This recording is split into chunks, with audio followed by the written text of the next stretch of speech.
नमस्कार दोस्तों, आप सभी का स्टडी फॉर यूपीएससी पीसीएस में स्वागत है। बहुत सारे बच्चे कमेंट कर रहे हैं, मैसेज कर रहे हैं अलग अलग प्लेटफॉर्म पर। दो चीज़ों को लेकर एक उनको कन्फ्यूजन हो रही है। पहली चीज़ है, जो बीपीएससी ने एग्ज़ाम को लेकर कुछ बताया है, एक नए प्रोसेस की बात की है बीपीएससी ने, है ना। और दूसरी चीज़ है कि अगर 1 मंथ का समय दिया है तो इसमें हम लोग क्या पढ़ें और कैसे पढ़ें, है ना। इन दो मुद्दों पर आज हम लोग बात करेंगे। बहुत सारे लोगों का मैसेज आया है, बहुत ज़्यादा परेशान हैं। पहली चीज़ तो है क्या, जो बीपीएससी ने क्या सब बात की है एग्ज़ामिनेशन को लेकर। तो कुछ पॉजिटिव चीज़ें उसने बात की है और जो आपके लिए कुछ नेगेटिव हो सकता है यहाँ पर लगा हुआ है, संभावना है, इसको लेकर हम लोग बात करेंगे, है ना। तो पहली चीज़ उसने बोला कि हम बहुत ज़्यादा इस बार ट्रांसपेरेंसी को बढ़ाएंगे। जो भी है ठीक है। उसने बोला कि हम लोग ओएमआर सीट जो है वो आपको वेबसाइट पर उपलब्ध करवा देंगे। अभी तक बच्चे जो आरटीआई खेलते रहते थे, इन सब का झंझट ख़त्म हो जाएगा और ओएमआर सीट प्री का और प्लस मेंस का जो कॉपी होता है ना, ये दोनों आपको वेबसाइट पर उपलब्ध होगा। सबका सब नहीं देख सकेंगे, हर स्टूडेंट का पर्टिकुलरली रूप से उपलब्ध होगा, है ना। और उसके बाद उसने बोला है कि एग्जामिनेशन के बाद स्टूडेंट अपने सामने ही, मतलब जो उनका ओएमआर होगा उसको सील करवा सकते हैं। ठीक है, ये भी सही है। उसके बाद से वो बीपीएससी ने क्या बोला, जो उसका चेयरमैन का उनको एक तो पहली बात तो ऑफिशियल तरीके से प्रेस कॉन्फ्रेंस करना चाहिए था। बजावटे जो एक होता है, जो प्रोसीजर होता है उसके थ्रू, कोई वीडियो रिकॉर्ड कर रहा है, बगल में बैठ के वो जवाब दे रहे हैं, इस तरह से आयोग का प्रेस कॉन्फ्रेंस नहीं होना चाहिए था। जो भी है, उसके बाद उन्होंने बोला कि हम मेंस का कॉपी वगैरह भी बहुत बार बार रीचेक करेंगे। जो भी है, ये सब क्या है, अगर आप इसको ढंग से पढ़ोगे ना, तो ये सब एग्ज़ाम के बाद का प्रोसेस है। एग्ज़ाम के बाद आयोग ये सब चीज़ें करेंगी। स्टूडेंट को तो एग्ज़ाम पर ही भरोसा नहीं हो पा रहा है, अभी भी एग्ज़ाम पर भरोसे की कमी है ना। आप एग्ज़ाम के बाद की चीज़ें क्यों कर रहे हो? जब सेंटर ही मैनेज हो जाएगा, जैसे 67वीं बीपीएससी में हुआ था, सेंटर ही पूरा का पूरा मैनेज हो गया, पूरा का पूरा ओएमआर रंगा जा रहा है किसी और के हाथों, तो जब एग्ज़ाम में ही ओएमआर गलत भरा गया तो अब आप उसको वेबसाइट पर दिखा भी दो तो उससे क्या फ़र्क पड़ता है, बताओ मुझे। तो एग्ज़ाम के बाद के प्रोसेस को लेकर उन्होंने ट्रांसपेरेंसी की है। एग्ज़ाम कैसे होगा ये तो अभी भी वही है। क्या आपने सुना है कि पेपर लीक के बाद किसी भी बीपीएससी के अधिकारी को सस्पेंड किया गया हो या हटाया गया हो?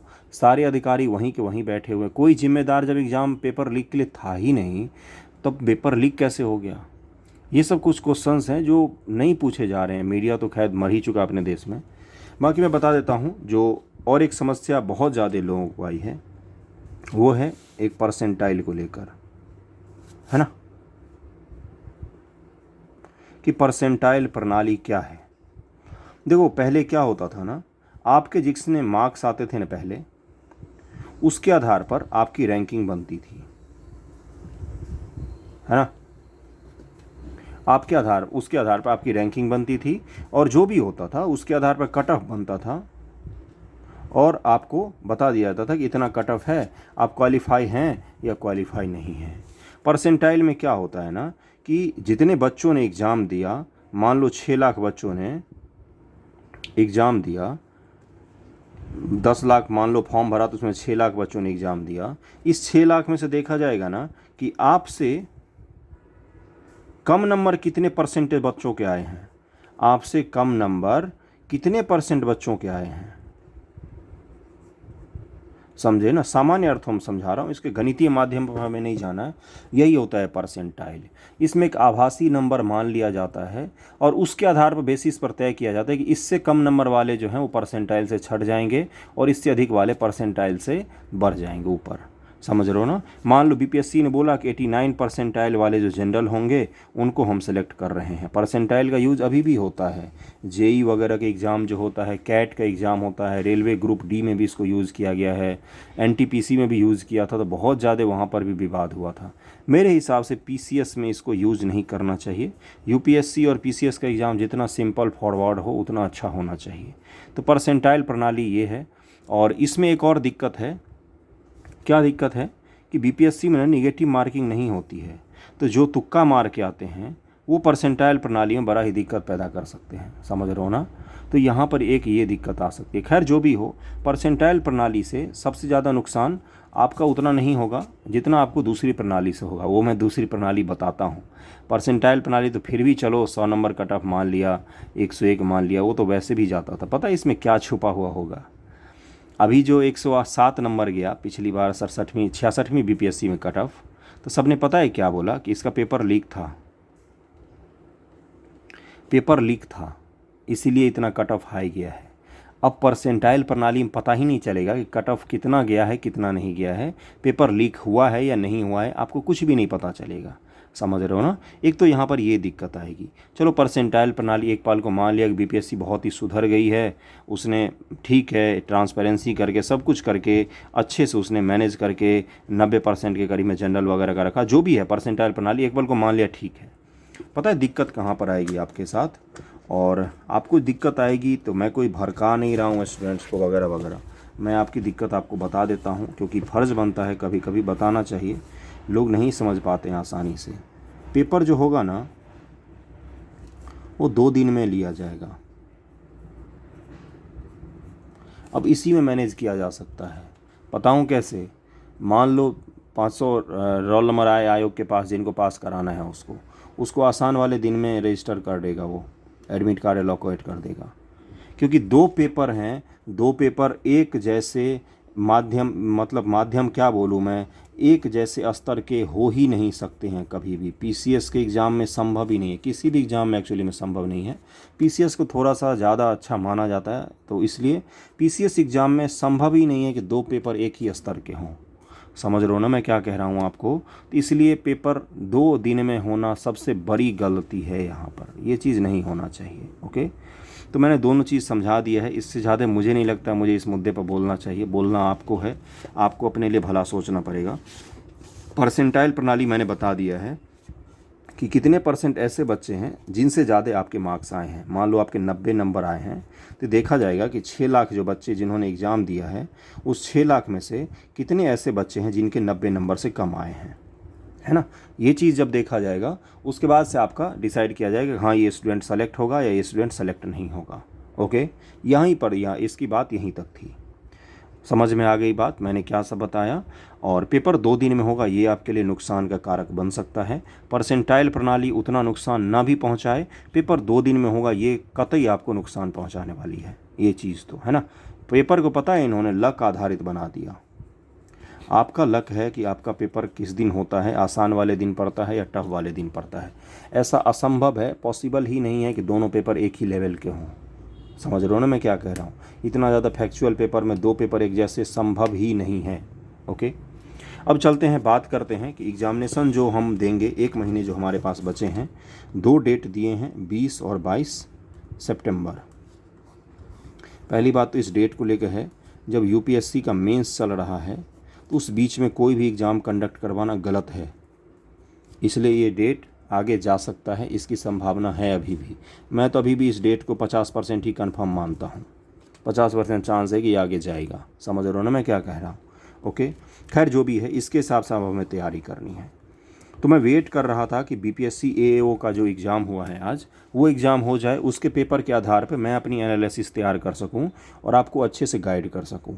पहली बात, बीपीएससी पेपर मैंने 2 देखे हैं, 67th देखे हैं और एएओ देखे हैं। इस साल में लेवल ऊपर गया है, एग्ज़ाम का लेवल ऊपर गया है, क्वेश्चंस कठिन बनाए हैं इन्होंने, है ना। देखने में आपको पेपर आसान लगेगा, पेपर का कुछ सेक्शन ये लोग इजी रख रहे हैं। जैसे आज के पेपर की अगर हम लोग बात करें तो आज के पेपर में हिस्ट्री का सेक्शन बहुत आसान रखा है इन्होंने, बहुत ही आसान है। तो आपको पेपर पढ़ के लगेगा कि आसान है, लेकिन वहीं पर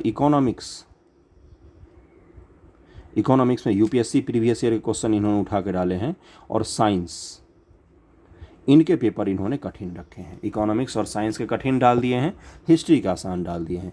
ज्योग्राफी के इन्होंने सोचने वाले क्वेश्चंस डाले हैं। फैक्चुअल क्वेश्चंस से थोड़ा सा बीपीएससी खुद को कॉन्सेप्चुअल की तरफ ले जाने की कोशिश कर रही है, मैंने जो एनालिसिस किया है।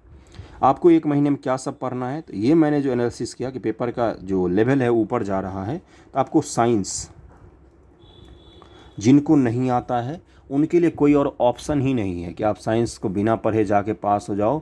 अगर आप ऐसा सोच रहे हो तो मुझे पता है आपको मेरी बात बुरी लग सकती है, लेकिन सच्चाई यही है, आपके लिए क्वालिफाई करना बहुत ही मुश्किल हो जाएगा।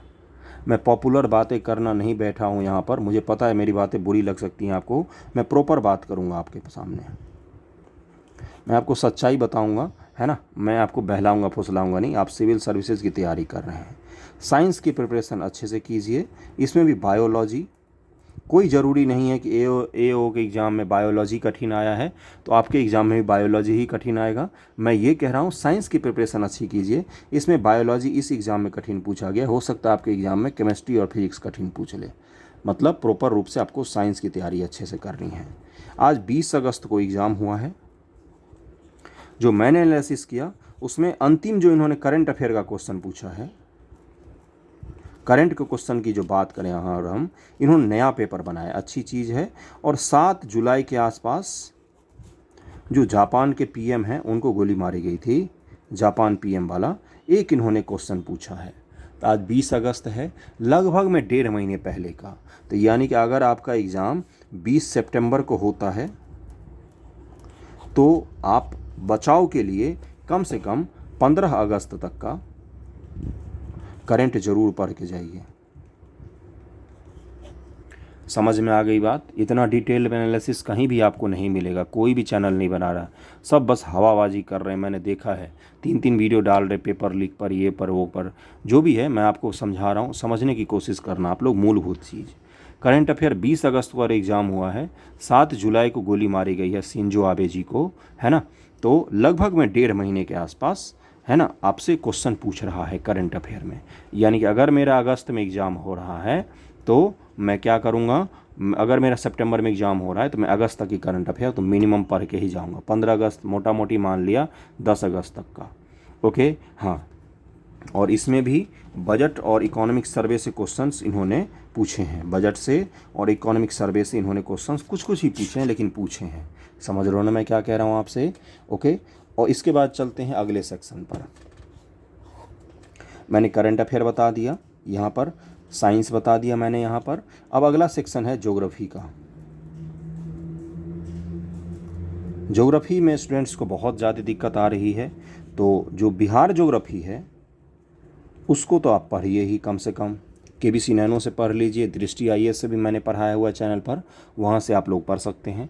बिहार ज्योग्राफी तो आप वहाँ से पढ़िए ही पढ़िए कम से कम, ओके। और अगर नहीं कुछ भी पढ़ पा रहे हैं आप तो घटना चक्र का जो एमसीक्यू है ना, बिहार जो वर्ल्ड ज्योग्राफी इंडियन ज्योग्राफी का कंप्लीट, उसको ज़रूर करिए। उसमें भी जो इंडियन ज्योग्राफी का सेक्शन है और दुनिया में जो कुछ हलचल चल रहा है, जैसे काला सागर हो या ये सब चीज़ें हों, इन सब चीज़ों पर थोड़ा सा ध्यान दीजिए। वैसे बिहार ज्योग्राफी अगर आप पढ़ के जा रहे हैं तो ज्योग्राफी के मैक्सिमम क्वेश्चन आप सॉल्व कर सकते हैं। थोड़ा सा कॉन्सेप्चुअल आता है, जैसे पता है हम लोग रटते हैं भूकंप एरिया वगैरह बिहार में।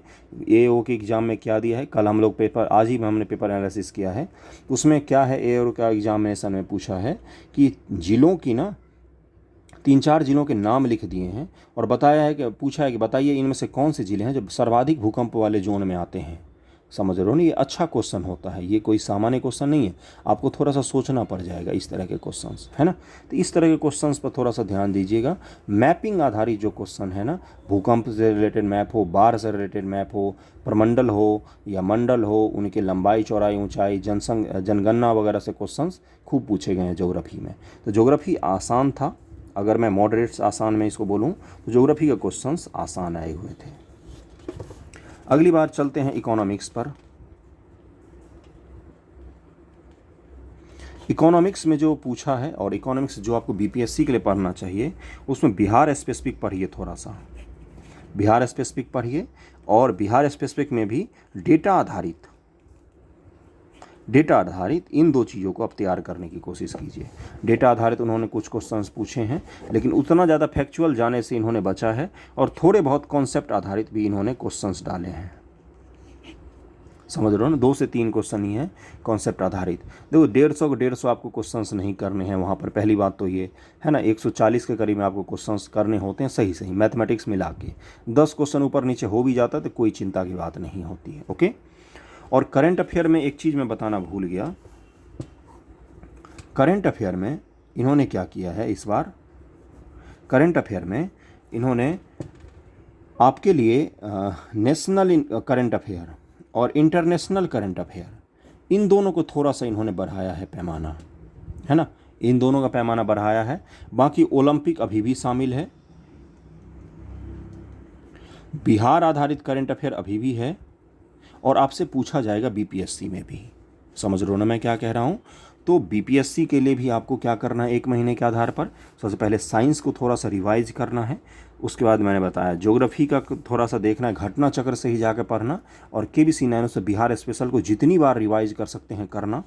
इकोनॉमिक्स में बिहार का डेटा ज़रूर पढ़ के जाना, बिहार आधारित, और अगर कॉन्सेप्ट आप पढ़ पाते हो तो ठीक है, नहीं तो छोड़ देना सेक्शन, जो सेक्शन नहीं हो पा रहा उसको छोड़ के आगे बढ़ जाने सही है, उसके चक्कर में दूसरा सेक्शन हमारा ख़राब नहीं होना चाहिए।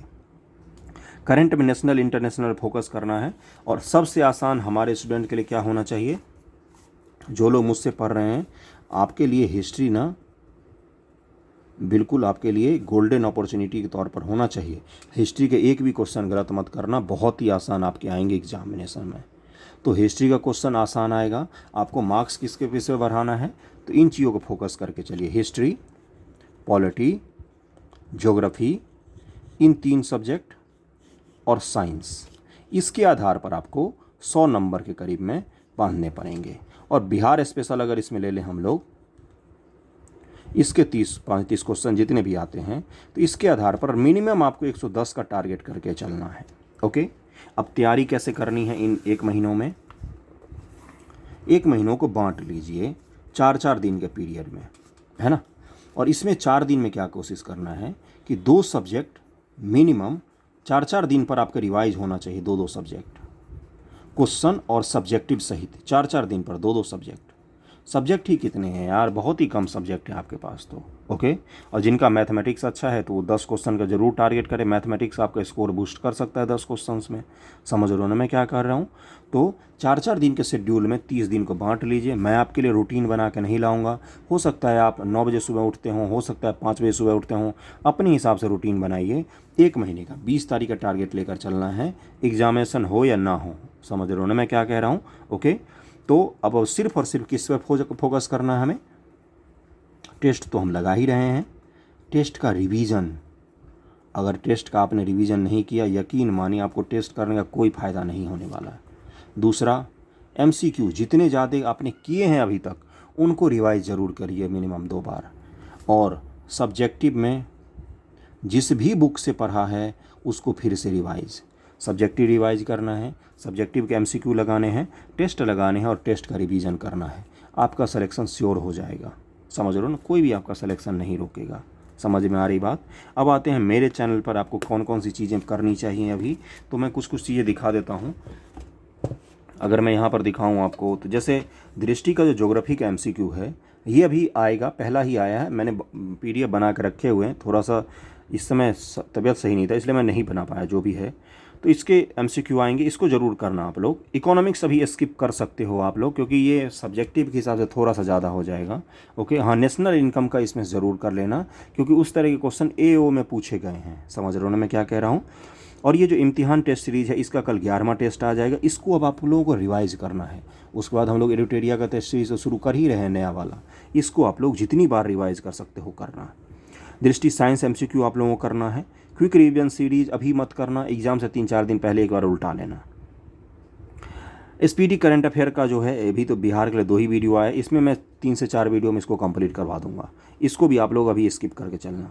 बीपीएससी प्रीवियस ईयर, यहीं से आपको शुरुआत करनी है करंट अफेयर की। समझ रहे हो ना, बीपीएससी प्रीवियस ईयर से एमसीक्यू लगाने की शुरुआत करना। बीपीएससी प्रीवियस ईयर लगाने के बाद आपको क्या करना है, बिहार स्पेशल जो करंट अफेयर हैं इसको लगाना, और पॉलिटिक एमसीक्यू भी यहाँ से लगा लेना। लेकिन सबसे इम्पोर्टेंट आपके लिए जो चीज़ है वो मैं यहाँ पर दिखा देता हूँ, हिस्ट्री एमसीक्यू सीरीज़ है। इसमें शुरू के एमसीक्यू जो एंशिएंट हिस्ट्री के हैं वो मैंने करवाए हुए हैं। एंशिएंट से भी ज़्यादा आपको कहाँ से करना है वो मैं दिखा देता हूँ आपको। यहाँ से करना है modern history question for BPSC, यहाँ से शुरू करके और अंत तक करते जाना। यकीन मानो इसमें से मैंने 67वीं बीपीएससी ठीक पहले ये 4-5 वीडियो करवाए थे, इस 5 से 6 वीडियो में से 7 से 8 क्वेश्चंस आपके 67वीं बीपीएससी प्री में बने हैं। समझ रहे हो ना। मूल रूप से इसमें कहाँ पर क्वेश्चन शुरू कर रहा हूँ मैं, तो इसमें मैंने शुरू किया था कि कौन सा विद्रोह कब हुआ था, वहाँ से शुरू करके उसके बाद से हम लोग लास्ट तक गए थे। भारत में जितने क्रांतिकारी आंदोलन हुए, स्वदेशी से गांधी तक जितने भी हमने ये सब किए हैं ना, इन सब से इतने ज़्यादा क्वेश्चन पूछे गए कि आप हैरान रह जाएंगे यहाँ, है ना। एवक बलबन छोड़ के यहाँ ऊपर तक करना। मध्यकालीन के भी क्वेश्चन हैं और इसमें सारे क्वेश्चंस आपको मिल जाएंगे। तो मॉडर्न हिस्ट्री के क्वेश्चन और एंशियंट हिस्ट्री के और जो मिडिवल हिस्ट्री हैं उनके यहाँ से क्वेश्चंस अगर आप करके जाएंगे तो यकीन मानो इससे बाहर क्वेश्चंस नहीं आते हैं।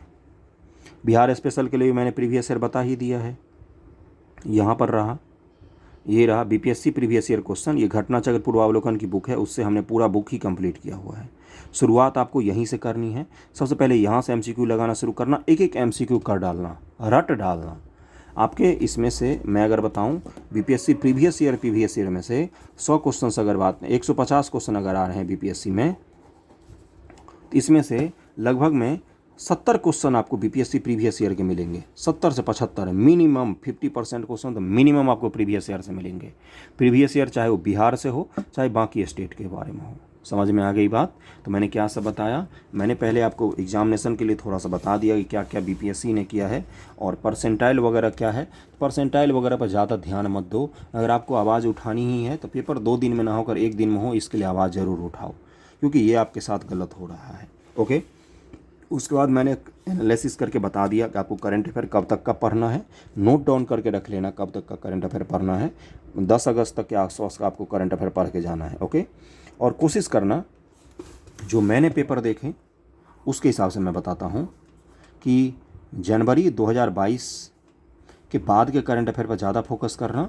इससे पहले के टॉपिक में ओलंपिक के अलावा पैरा ओलंपिक जो हुए हैं और फॉरेस्ट रिपोर्ट जो है, इन तीनों को पढ़ के जाना। समझ रहे हो ना मैं क्या कह रहा हूँ। इसके अलावा ज़्यादा मत पढ़ना, ठीक है। बाकी सब्जेक्ट का 4-4 दिन में करके रिवीजन करना है। ओके, और इसके अलावा कुछ भी नहीं करना है। बाकी किसी को कोई दिक्कत आती है तो मुझे आप बता सकते हो। ओके, मैं अवेलेबल रहता हूँ। ओके, ठीक है, चलो, थैंक यू सो मच।